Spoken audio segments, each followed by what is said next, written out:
दोस्तों, जब भी हम रेडियो वेव का नाम सुनते हैं तो हमारे दिमाग में एक सीधी लाइन चलती हुई इमेज आती है।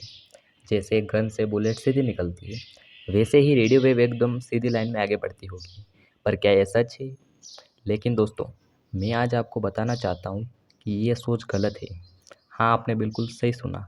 रेडियो वेव्स सीधी लाइन में आगे नहीं चलती। ये कम से कम हर सिचुएशन में तो बिल्कुल भी नहीं। हर परिस्थिति में ये अपनी दिशा बदल सकती है। अगर आप भी ये सोच रहे हैं कि रेडियो वेव्स असल में क्या होती है, कैसे बनती है और सबसे बड़ी बात, ये आगे कैसे बढ़ती है, तो चलिए शुरू से समझते हैं। सिंपल शब्दों में समझते हैं कि रेडियो वेव क्या होती है। रेडियो वेव इलेक्ट्रोमैग्नेटिक वेव होती है।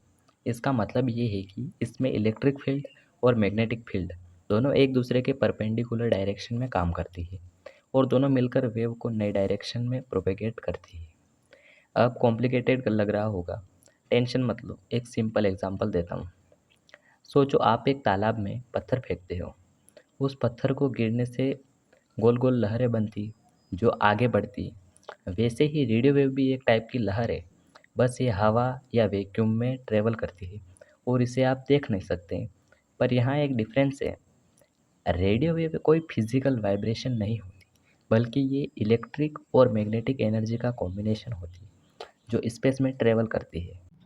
अब बात करते हैं सबसे इंटरेस्टिंग सवाल की, क्या रेडियो वेव सीधी चलती है? सवाल थोड़ा ट्रिकी है। जवाब है हाँ भी और ना भी। सोचो अगर रास्ते में कोई रुकावट ना हो तो रेडियो वेव सीधी चल सकती है, लेकिन ये आइडल सिचुएशन है जो आमतौर पर कम होती है। जिंदगी की तरह रेडियो वेव्स के रास्ते में भी कई कठिनाइयाँ आती है, जैसे बिल्डिंग, पहाड़ या पेड़। जब वेव किसी ऐसे ऑब्जेक्ट से टकराती है तो ये 3 तरीके से रिएक्ट कर सकती है। पहला, टकरा के वापस लौट आना, रिफ्लेक्शन। दूसरा, रुकावट से गुजरते वक्त रास्ता बदलना, रिफ्लेक्शन। तीसरा, रुकावट के किनारे से मुड़ जाना, डिफ्रेक्शन। ये सब सुनकर जो सबसे इंटरेस्टिंग बात सामने आती है वो है कि रेडियो वेव को लाइन ऑफ साइट चाहिए होती है, मतलब ट्रांसमीटर और रिसीवर के बीच कोई रुकावट ना हो।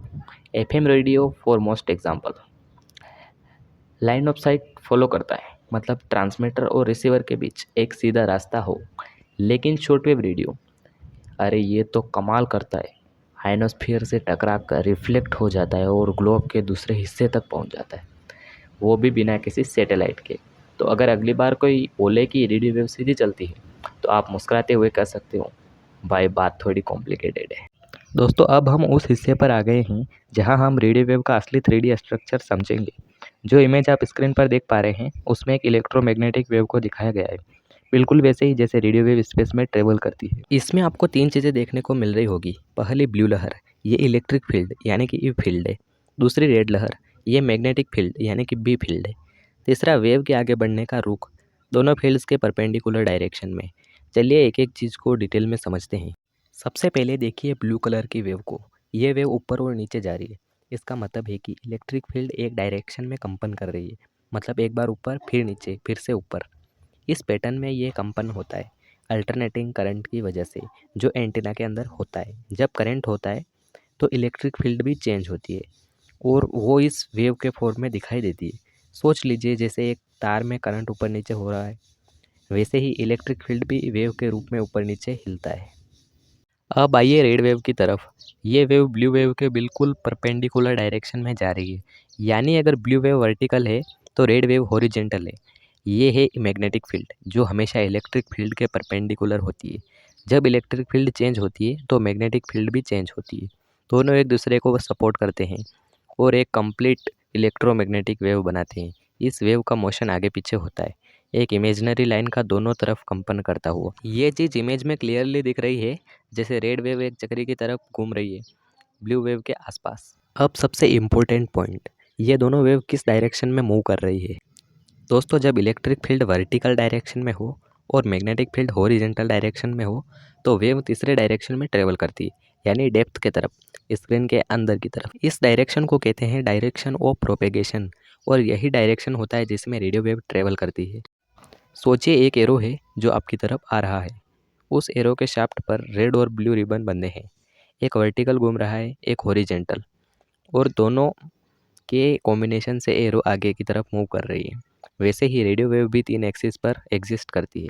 पहली है एक्स एक्सिस इलेक्ट्रिक फील्ड, दूसरी है वाई एक्सिस मैग्नेटिक फील्ड, तीसरी है जेड एक्सिस, वेव की आगे बढ़ने की डायरेक्शन। यही होता है ट्रांसवर्स इलेक्ट्रोमैग्नेटिक वेव, और रेडियो वेव भी इस तरह ट्रेवल करती है। सोचिए एक पेड़ का पत्ता हवा में हिल रहा है।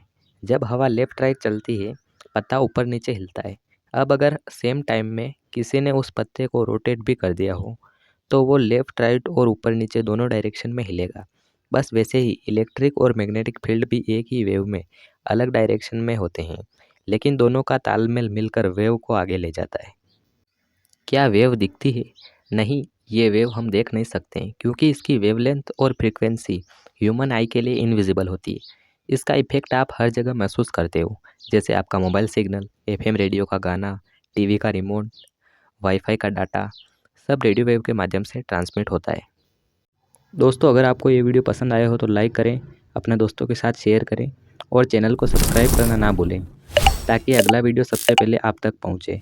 अगले वीडियो में हम फ्रीक्वेंसी और वेवलेंथ के बारे में डिटेल से बात करेंगे। तो जुड़े रहिए मेरे साथ। मिलते हैं अगले वीडियो में, तब तक के लिए जय हिंद।